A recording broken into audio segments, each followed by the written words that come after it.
বিশ্বনবী মুহাম্মদ আরবি সাল্লাল্লাহু আলাইহি ওয়াসাল্লাম যেমন তিনি বললেন, আমি রাসূল বলছি, যে বান্দা মান ক্বালা লা ইলাহা ইল্লাল্লাহ দাখালাল জান্নাহ। ও আমার উম্মতি জেনে নাও, আমি রাসূল বলছি, যে বান্দা জবান দিয়ে কালিমা লা ইলাহা ইল্লাল্লাহ মুহাম্মাদুর রাসূলুল্লাহ পড়ে নিল, ও বান্দা জান্নাতে যাবে। আবার ওই রাসূলই বলছেন, আমি রাসূল বলছি, লা ইয়াদখুলাল জান্নাতা সালাসা, তিন ধরনের মানুষ কখনোই জান্নাতে যাবে না, তিন শ্রেণীর মানুষ কখনোই জান্নাতে যাবে না। সাহাবারা বললেন, ইয়া রাসূলুল্লাহ তারা কারা? আমার রাসূল প্রথম নম্বরে রাখলেন, আদ-দাইয়ুস লা ইয়াদখুলুল জান্নাতা, দাইয়ুস কখনো জান্নাতে যাবে না। কি ব্যাপার? এক্ষুনি বললেন কালিমা পড়লে জান্নাত, পরক্ষণে কি বলছেন?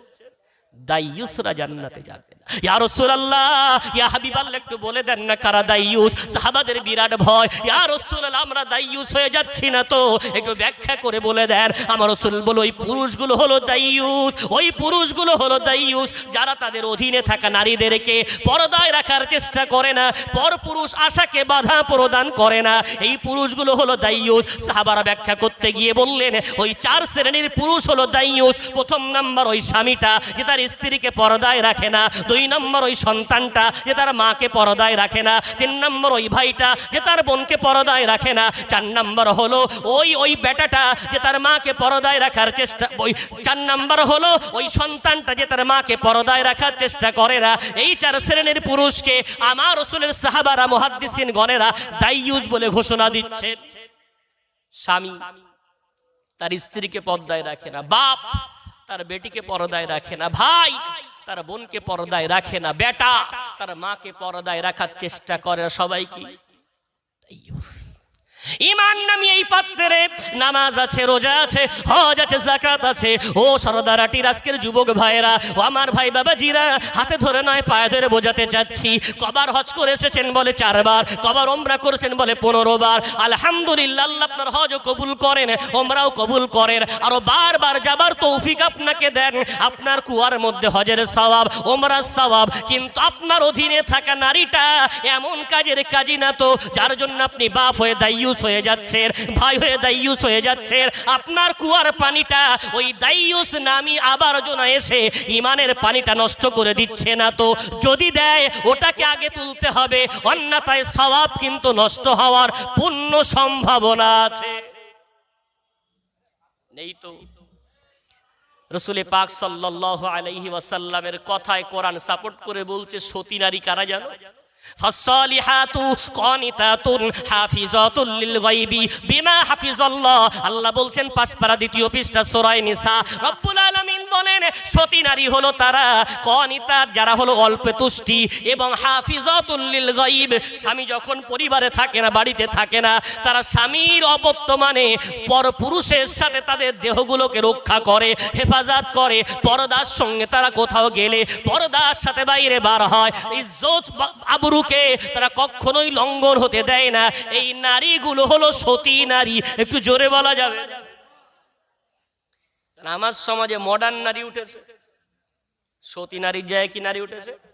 মডার্ন নারী। কি ব্যাপার? পূর্বের জামানার চেয়ে এখন বোরকা একটু বেশি পড়ছে না মানুষ? কথা বলে না কেন?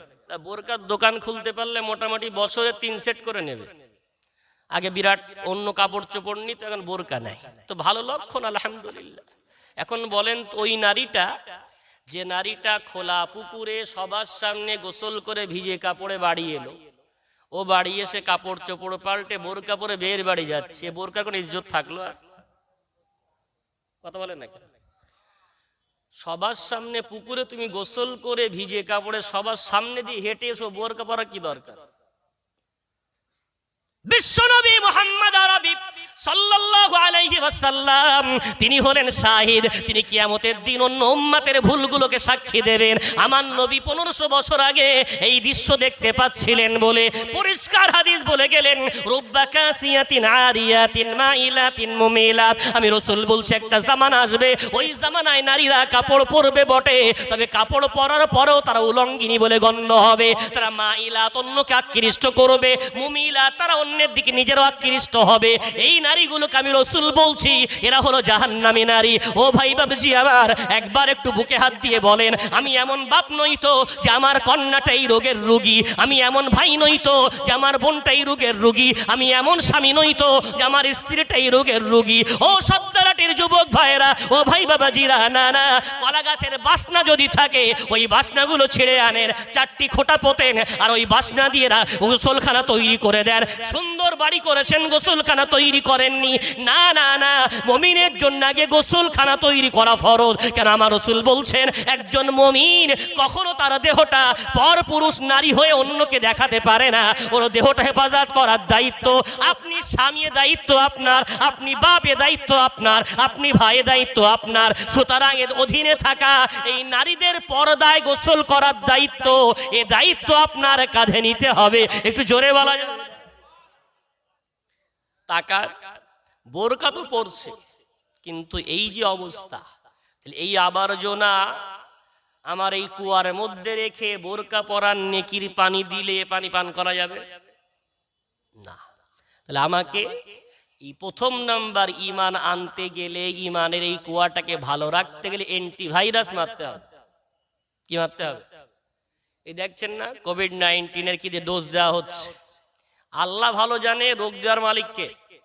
আল্লাহ, সব ডাক্তাররা বলছে, কবিরাজরা বলছে, বড় বড় জ্ঞানীরা বলছে বলে আমরা সবাই নির্বিধায় ইনজেকশন নিতে ভয়ও লাগে, তারাও চোখ বুজিয়ে নিয়েছে। নেই। কেন বলছে? এটা নিলে তাহলে করোনা বা ওমিক্রন তাকে এসে অ্যাটাক করতে পারবে না, তাই এন্টি মেরে রেখেছে। কত বোঝাচ্ছে?